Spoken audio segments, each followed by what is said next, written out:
யாராவது butter cake சாப்பிட்ருக்கீங்களா? So இப்போ சாப்பிட்லைன்னா உங்களுக்கு தான் இந்த வீடியோ. ஏன்னா நிறைய பேர் வந்து நார்மல் வெண்ணிலா கேக்கில் பட்டர் எசன்ஸ் சேர்த்தா பட்டர் கேக் வந்துடும் அப்படின்னு நினச்சிட்டு நிறைய பேர் வந்து சொல்லிகிட்ருக்காங்க. ஸோ அது வந்து உண்மை இல்லை. இந்த மாதிரி மெத்தடில் செய்கிற கேக்கு தான் உண்மையான பட்டர் கேக்.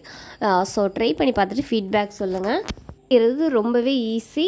இவ்வளோ குவான்டிட்டியில் உங்களுக்கு வேண்டாம் அப்படின்னு நீங்கள் நினச்சிங்கன்னா கொடுத்துருக்க மெஷர்மெண்ட்டில் பாதி அளவு எடுத்து நீங்கள் பேக் பண்ணி பாருங்கள். நீங்கள் ஃப்ரீயாகவே பேக்கிங் கற்றுக்கணுமா, இல்லை பக்கத்தில் கிளாஸஸ் இல்லைன்னு சொல்லிட்டு வருத்தப்படுறீங்களா? ஜஸ்ட் எங்கள் சேனலை சப்ஸ்கிரைப் பண்ணி ஃப்ரீ பேக்கிங் கிளாஸில் ஜாயின் பண்ணிக்கோங்க. இதுக்கு நீங்கள் எந்த ஒரு ஃபீஸும் கட்ட தேவையில்லை, எந்த ஒரு எஜுகேஷன் குவாலிஃபிகேஷனும் தேவையில்லை. ஜஸ்ட்டு சேனலை சப்ஸ்கிரைப் பண்ணி ஜாயின் பண்ணிக்கோங்க. நீங்கள் ஃப்ரீயாகவே பேக்கிங் கற்றுக்க நாங்கள் எங்களால் முடிஞ்ச அளவுக்கு உங்களுக்கு ஹெல்ப் பண்ணுறோம். எங்களுடைய வீடியோக்குள்ள உங்களுக்கு பிடிச்சிருந்துச்சுன்னா லைக் பண்ணுங்கள், ஷேர் பண்ணுங்கள், கமெண்ட் பண்ணுங்கள், சப்ஸ்கிரைப் பண்ணுங்கள். பக்கத்தில் இருக்க பெல் ஐக்கானை கிளிக் பண்ணி ஃப்ரீ பேக்கிங் கிளாஸில் ஜாயின் பண்ணிக்கோங்க. வாங்க இந்த வீடியோவில் பார்க்கலாம். ஃபர்ஸ்ட்டு வந்து ஒரு ஈரமில்லாத பவுல் எடுத்துக்கோங்க. அந்த பவுலில் 250 ml கப்பில் 1 கப் அளவு, அதாவது 220 கிராம் அளவு அன்சால்ட்டு பட்டர் எடுத்துக்கோங்க. இந்த பட்டர் இவ்வளோதுக்கு சாஃப்டாக இருக்கணும். ஃப்ரிட்ஜிலேருந்து எடுத்து ஒரு 3 மணி நேரத்துக்கு அப்புறமாவது ஆனதுக்கப்புறம் தான் அதை வந்து நீங்கள் பயன்படுத்தணும். ஜில்லுன்னோட பயன்படுத்தினீங்கன்னா கண்டிப்பாக பட்டர் ரிசல்ட்டு தராது.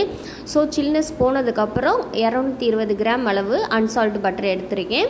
இந்த பட்டரை வந்து பீட்டரை ஆன் பண்ணி ஒரு 3 நிமிஷத்துக்கு நல்லா பீட் பண்ணி எடுத்துக்கிறேன். கொஞ்சம் வந்து இது வந்து லைட்டாக கலர் மாறுற அளவுக்கு, டார்க்காக இருக்கிறதுக்கு லைட்டாக எல்லோ ஷேட் ஆகிற வரைக்கும் ஒரு 3 நிமிஷத்துக்கு ஸ்லோ ஸ்பீடில் போட்டு நல்லா பீட் பண்ணி எடுத்துக்கலாம். அப்போ தான் வந்து சாஃப்டாக அந்த பட்டரோட சாஃப்ட்னஸ் வந்து நம்மளுக்கு கிடைக்கும். 3 நிமிஷத்துக்கு இந்த மாதிரி பீட் பண்ணி எடுத்ததுக்கப்புறம் பாருங்கள் எவ்வளோ சாஃப்டாக இருக்குன்னு. இந்த மாதிரி ஒரு டெக்ஸ்சர் வர்ற வரைக்கும் நம்ம பீட் பண்ணி எடுத்துக்கலாம். பீட் பண்ணி எடுத்ததுக்கப்புறம் கரெக்டாக சுகர், அதாவது நார்மல் சுகர் வந்து 3/4 கப் ப்ளஸ் 2 டேபிள் ஸ்பூன் அளவு எடுத்து நல்லா மிக்சியில் பொடி பண்ணிவிட்டு அதுக்கப்புறம் சேருங்க. பொடி பண்ண சுகரையே 3/4 கப் ப்ளஸ் 2 டேபிள் ஸ்பூன் எடுக்கக்கூடாது. பொடி பண்ணாத சர்க்கரையே 3/4 கப் ப்ளஸ் 2 டேபிள் ஸ்பூன் அளவு எடுத்துட்டு அதை வந்து பொடி பண்ணி இந்த பட்டரு கூட சேர்த்து நம்ம வந்து நல்லா பீட் பண்ணி எடுத்துக்கணும். ஒரு சாஃப்டான கன்சிஸ்டன்சி வர்ற அளவுக்கு நம்ம பீட் பண்ணிக்கணும். ஒரு 5 நிமிஷமாவது மினிமம் பீட் பண்ணி எடுத்துக்காங்க. அப்போ தான் வந்து அந்த கேக்கோட சாஃப்ட்னஸ் வந்து நம்மளுக்கு ஃபீல் ஆகும். வாயில் வச்ச உடனே கரையும் சொல்லுவாங்கன்னா அந்த மாதிரி ஒரு டெக்ஸ்சர் வரும் அந்த கேக்கு டேஸ்ட்டு. அது நம்ம நல்லா பீட் பண்ணால் மட்டும்தான் அந்த டெக்ஸ்சர் வந்து நம்மளுக்கு கிடைக்கும். ஸோ வந்து நல்லா பீட் பண்ணி எடுத்துக்காங்க. இந்த மாதிரி பீட் பண்ணி எடுத்ததுக்கப்புறம் இதில் வந்து ரூம் டெம்பரேச்சரில் உள்ள முட்டை வந்து நான் 2 முட்டை எடுத்திருக்கேன். ஃபஸ்ட்டு வந்து 2 முட்டை சேர்த்துட்டு அதை வந்து நம்ம பீட் பண்ணி எடுத்துக்கலாம். அதாவது கண்டிப்பாக ரூம் டெம்பரேச்சரில் இருக்க முட்டையை மட்டும்தான் பயன்படுத்தணும்.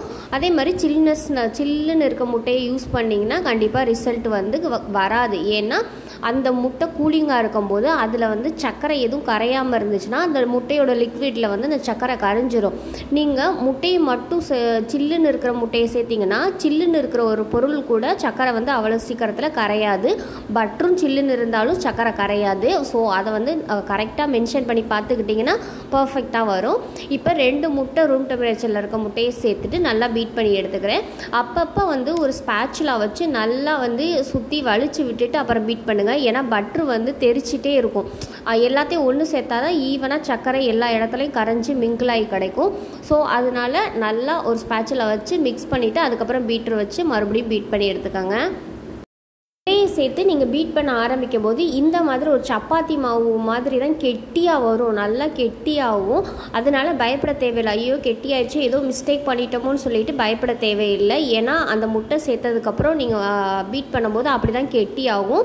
இந்த மாதிரி கெட்டியாக ஓரளவுக்கு வந்ததுக்கப்புறம் மறுபடியும் நம்ம 2 முட்டை வந்து ஆட் பண்ணணும். மொத்தம் 1 kgக்கு 4 முட்டை அளவு சேர்க்கணும். இதுக்கு வந்து நம்ம ஃபஸ்ட் 2 முட்டை சேர்த்துட்டோம். அடுத்து வந்து 2 முட்டையை சேர்த்துட்டு மறுபடியும் பீட் பண்ண ஆரம்பிக்கணும். இப்போ பீட் பண்ணும்போது ஓரளவுக்கு அது கெட்டியாக தான் இருக்கும். ஸோ அதனால் தண்ணியோ பாலோ இல்லை பட்டரை உருக்கி சேர்க்குறதோ அந்த மாதிரி எதுவுமே பண்ணக்கூடாது. நீங்கள் பீட் பண்ண அது கெட்டி ஆகிட்டே தான் இருக்கும். இந்த மாதிரி ஓரளவுக்கு சாஃப்டாக பீட் பண்ணி எடுத்ததுக்கப்புறம் ஸ்மெல்லை வந்து கண்ட்ரோல் பண்ணுறதுக்காக மில்க் எசன்ஸ் வந்து 1/2 டீஸ்பூன் அளவு சேர்த்துக்கலாம். அதாவது கண்டிப்பாக மில்க் எசன்ஸ் தான் சேர்க்கணும். அப்படி மில்க் எசன்ஸ் உங்கள்கிட்ட இல்லைன்னா பட்டர் எசன்ஸ் கூட நீங்கள் சேர்த்துக்கலாம். அது ரெண்டும் தான் அந்த மில்க் கேக்கோட ஃப்ளேவரை வந்து நம்மளுக்கு இன்க்ரீஸ் ஆகி காட்டும். வெறுமனே வெண்ணிலா சேர்த்திங்கன்னா அது வெண்ணிலா கேக் ஃப்ளேவர் மாதிரி தான் இருக்கும். பட்டர் கேக்குங்கிறது பட்டர் எசன்ஸ், அப்படி இல்லைன்னா மில்க் எசன்ஸ் சேர்த்துக்கோங்க. ஓரமாக வச்சுட்டு இன்னொரு பவுல் எடுத்துக்கலாம். அந்த பவுலில் ஒரு சல்லடை வச்சுட்டு கரெக்டாக 160 கிராம் அளவு மைதா எடுத்துக்கோங்க. அதாவது 250 ml கப்பில் 1 கப் ப்ளஸ் 1/4 கப் ப்ளஸ் ஒரே ஒரு டேபிள் ஸ்பூன் அளவு, மொத்தம் 160 கிராம் அளவு மைதா எடுத்துக்கலாம்.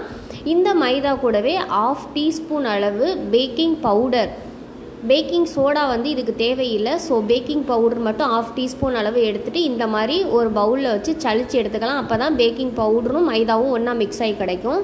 மாதிரி சளிச்ச மாவை டைரெக்டாக சேர்க்காம சல்லடையில் வச்சு இன்னொரு டைம் வந்து டைரெக்டாக அந்த பட்டரு கூட சளிச்சு எடுத்துக்கலாம். வெறுமனே எல்லாத்தையும் ஒரே டைமில் கொட்டி எடுத்துடாதீங்க. அப்போம்போது நம்மளுக்கு கிளறதுக்கு வந்து ஈஸியாக இருக்காது. அதனால தான் நம்ம வந்து சல்லடையை வச்சு லைட்டாக சளிச்சு எடுத்துகிட்டு மறுபடியும் மிக்ஸ் பண்ணிங்கன்னா அது வந்து சாஃப்டாக இருக்கும். ரெண்டாவது பார்த்திங்கன்னா இது வந்து ஃபஸ்ட்டு கிளறும் போது சப்பாத்தி மாவில் தண்ணி தெளித்து பிசைகிற மாதிரி தான் இருக்கும். ஆனால் நீங்கள் நல்லா பிசைய நல்லா வந்து உங்களுக்கு இலக்கம் கொடுத்து எல்லா மாவும் மிக்ஸ் ஆகுற அளவுக்கு ஒரு பர்ஃபெக்டான கன்சிஸ்டன்சியில் அதுவே வந்துடும். ஸோ தண்ணியோ பாலோ எதுவும் சேர்க்க வேணாம். நான் வீடியோ ஸ்கிப் பண்ணாமல் தான் காமிக்கிறேன். நீங்கள் பார்த்தீங்கனாலே தெரியும். ஜஸ்ட்டு கிண்டிகிட்டே இருந்தீங்கனாலே அதுவே அந்த மாவெல்லாம் அப்சர்வ் பண்ணி ஒரு திக்கான பேட்டராக நம்மளுக்கு கிடச்சிரும். இந்த மாதிரி ஒரு திக்கான பேட்டராக ஒரு ஸ்மூத்தான ஒரு எப்படி சொல்கிறது பஞ்சு போல் இருக்குன்னு சொல்லுவாங்கள்ல, அந்த அளவுக்கு க்ரீமியாக இருக்கும். கலந்ததுக்கப்புறம் 1 kg ஸ்கொயர் ட்ரே எடுத்துருக்கேன். அந்த ட்ரேயில் வந்து நம்ம ரெடி பண்ணி வச்சுருக்க பேட்டரை வந்து சேர்த்துக்கலாம். இந்த பேட்டர் இப்படி தான் கெட்டியாக தான் இருக்கும்.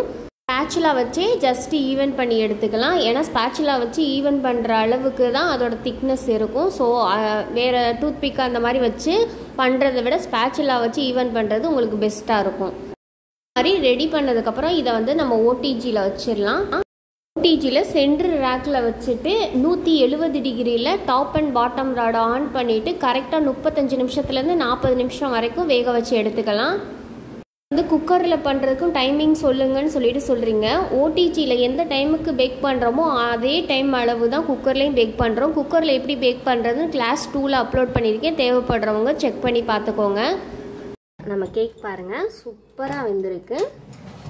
லைட்டாக ஒரு டூத்பிக்கோ ஏதோ வச்சு நீங்கள் இப்படி உள்ளே விட்டு பார்த்தீங்கன்னா க்ளீனாக வந்திருக்கா, இப்போ பர்ஃபெக்டாக வெந்துருச்சு பாருங்கள். நம்ம கேக் வந்து எவ்வளோ சூப்பர் சாஃப்டாக வந்திருக்குன்னு. இப்போ நம்ம வந்து டீமோல்ட் பண்ணிடலாம்.